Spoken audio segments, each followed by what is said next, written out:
இதுக்கு என்னென்னு பார்த்தீங்கன்னா பாசிப்பருப்பு வறுத்து போட்டிருக்குறேங்க. நீ வெந்துக்குச்சு. நீ கீரை போடலாம் பாருங்கள். நல்லா பருப்பு வெந்ததுக்கப்புறம் தாங்க கீரை போடணும், இல்லைன்னா பருப்பு வேகாமல் போயிடுங்க. நான் என்ன கீரை போடுறேன்னு பார்த்தீங்கன்னா பாலக்கீரைங்க. கீரை வந்து 2 கட்டு போடுறேங்க வாங்கிட்டு வந்தது. ஏன்னா கொஞ்சம் கீரை எங்களுக்கு பிடிக்குங்க. கொஞ்சம் கீரையெல்லாம் சத்து தானே, அதனால சொல்லிவிட்டு நிறையா கீரை போடுறேங்க. மிளகாப்பொடி உப்பெல்லாம் போட்டாச்சுங்க. நீ மிக்ஸ் பண்ணி விட்டுறலாங்க. தக்காளி 2 எடுத்து கட் பண்ணி போட்டாச்சுங்க. ஏன்னா பாசிப்பருப்பு போட்டோம்னா அதுக்கு வந்து புளி ஊற்றக்கூடாதுங்க. துவரம்பருப்பு சாம்பாருக்கு மட்டும்தாங்க புளி ஊற்றணும். இதுக்கு வந்து புளி ஊற்றக்கூடாதுங்க. இதுக்கப்புறம் வெங்காயம், சீரகம், பூண்டு, எல்லாம் வரமிளகா எல்லாம் போட்டு தாளிக்கணுங்க. நம்ம போய் இனி வெங்காயம் எல்லாம் உரிக்கலாங்க. நைட்டே எதுவும் உரிக்க மாட்டேங்க, இனி தாங்க உரிக்கணும். சரி உரிக்கிறேங்க.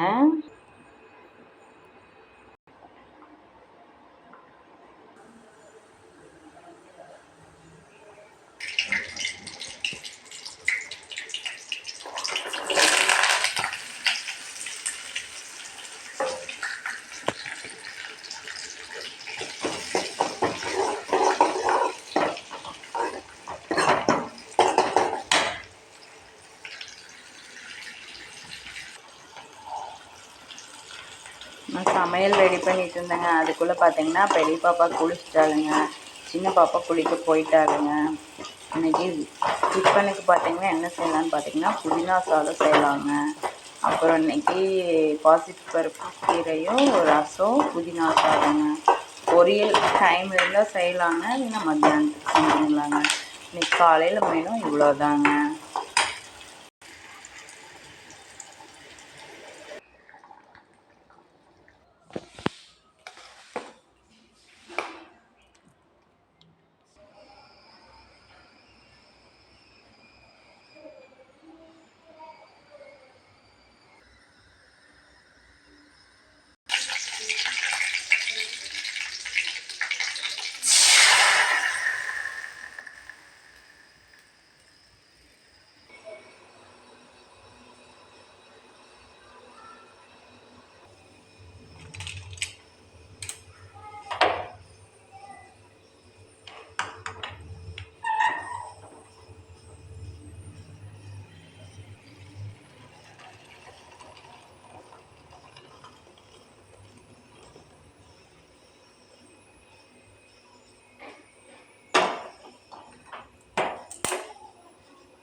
வை நல்லா வை.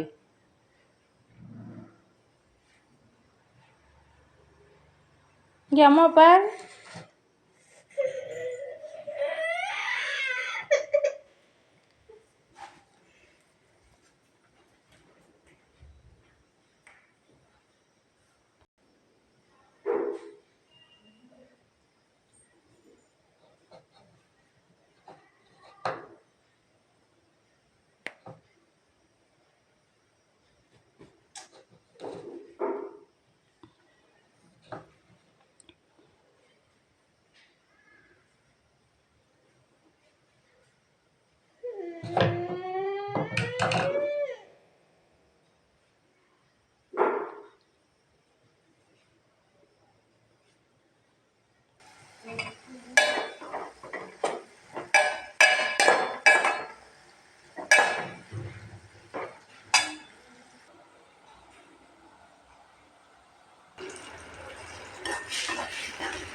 அள்ளி போடு.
எங்கே பாருங்க 2 பேரும்.